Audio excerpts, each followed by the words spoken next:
नमस्कार साथियों, बात करते हैं कुछ नए प्रश्नों को लेकर हम आए हैं।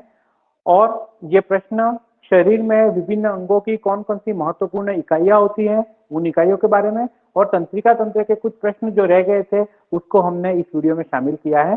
तो आइए कौन कौन से प्रश्न है। सबसे पहला, मनुष्य में कपाल तंत्रिकाएं या क्रेनियल नर्व कितनी होती है? तो मनुष्य में 12 जोड़ी क्रेनियल नर्व होती है। नेक्स्ट, मनुष्य में मेरु तंत्रिकाएं या स्पाइनल नर्व कितने जोड़ी होती हैं? तो स्पाइनल नर्व 31 यानी 31 जोड़ी होती हैं।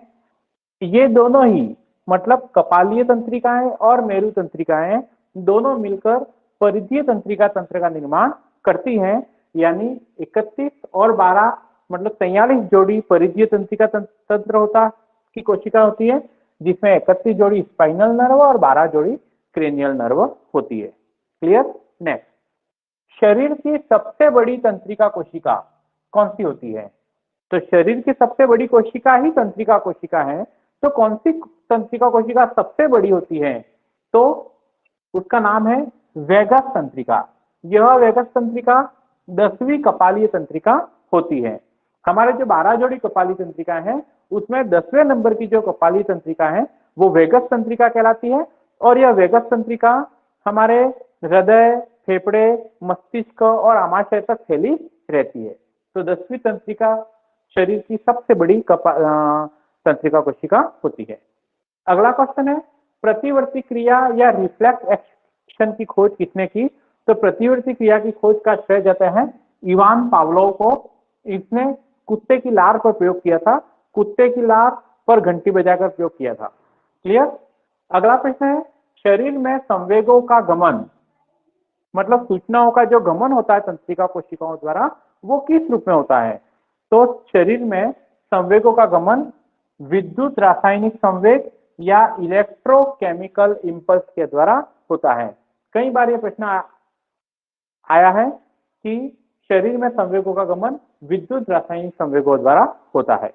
नेक्स्ट है, तंत्रिका तंत्र की संरचनात्मक और क्रियात्मक इकाई को क्या कहते हैं? तो तंत्रिका तंत्र की संरचनात्मक और क्रियात्मक इकाई तंत्रिका कोशिका या न्यूरॉन कहलाती है। इसी प्रकार सभी जीवों की संरचनात्मक और क्रियात्मक इकाई कौन सी होती है? तो जीवों की संरचनात्मक और क्रियात्मक इकाई कोशिका होती है, सेल। नेक्स्ट, फेफड़ों की यानी श्वसन तंत्र की फेफड़ों की संरचनात्मक और क्रियात्मक इकाई कौन सी होती है? तो फेफड़ों में जो हम हवा भरते हैं वो कहाँ जाती है? वायु कुप्पिकाओं में। तो फेफड़ों की संरचनात्मक और क्रियात्मक इकाई होती है वायु कुप्पिका या एयर एल्वियोलाई। अगला प्रश्न है, वृक्क या किडनी की संरचनात्मक और क्रियात्मक इकाई कौन सी होती है? तो वृक्क की संरचनात्मक इकाई होती है वृक्क नलिकाएं या नेफ्रॉन। यह नेफ्रॉन को किडनी की संरचनात्मक और क्रियात्मक इकाई क्यों कहा जाता है? क्योंकि इसी में रक्त क्षमता है और मूत्र का निर्माण होता है, अपशिष्ट पदार्थ शरीर से बाहर निकाले जाते हैं। नेक्स्ट, मांसपेशियों की मतलब पेशियों या मसल्स की संरचनात्मक और क्रियात्मक इकाई कौन सी होती है? तो मांसपेशियों की संरचनात्मक और क्रियात्मक इकाई है सार्कोमियर। यही सार्कोमियर के सिकुड़ने से और फैलने से मांसपेशियों का आकार छोटा और बड़ा होता है और शरीर में गति के लिए यह उत्तरदायी होते हैं। लेकिन अगर ऑप्शन में सार्कोमियर ऑप्शन में नहीं हो और इसके स्थान पर अगर पेशी तंतु ऑप्शन में है या मायोफाइब्रिल ऑप्शन में है तो पेशी तंतु और मायोफाइब्रिल भी सही है। तो हमारे पास पेशियों की संरचनात्मक और क्रियात्मक इकाई कौन सी है, ऐसा प्रश्न आ जाता है तो हमारे पास 3 आंसर हो गए, सार्कोमियर, पेशी तंतु और मायोफाइब्रिल। पेशी तंतु को ही अंग्रेजी में मायोफाइब्रिल कहते हैं, मतलब ये तो एक ही है, लेकिन सार्कोमियर जो है वो सिकुड़ने के हिसाब से इसको क्रियात्मक इकाई ज्यादा माना गया है, इसको संरचनात्मक इकाई ज्यादा माना गया है। क्लियर? नेक्स्ट, दो न्यूरॉन के बीच सूचनाओं का संचरण किस प्रकार होता है? तो दो न्यूरॉन जो होते हैं, एक न्यूरॉन का अंतिम सिरा दूसरे न्यूरॉन के प्रथम सिरे से जो जुड़ता है, तो इस प्रकार जो संबंध स्थापित होता है इसको सिनेप्स कहते हैं। तो दो न्यूरॉन के बीच सूचनाओं का संचरण सिनेप्स के माध्यम से होता है। ठीक, अगला प्रश्न है, सिनेप्स में स्रावित रसायनों को क्या कहते हैं? तो दो न्यूरॉनों के बीच जो सिनेप्स बनता है उस सिनेप्स में सूचनाओं के गमन के लिए विशेष प्रकार के रसायन स्रावित होते हैं, उन रसायनों को न्यूरोहार्मोन या न्यूरोट्रांसमीटर के नाम से जाना जाता है। यह न्यूरोट्रांसमीटर जैसे एसिटाइल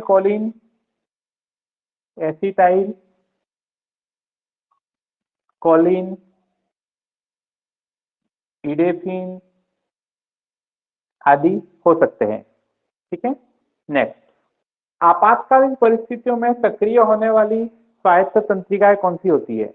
तो स्वायत्त तंत्रिकाएं दो प्रकार की होती हैं, अनुकंपी तंत्रिका और परानुकंपी तंत्रिका।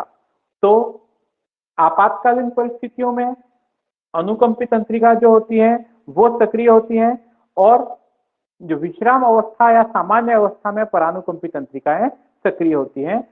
ये इस प्रकार तंत्रिका कोशिका से संबंधित महत्वपूर्ण प्रश्न थे। आपको ये प्रश्न कैसे लगे और पढ़ने का यह तरीका आपको कैसा लगा, आप कमेंट करके जरूर बताएं।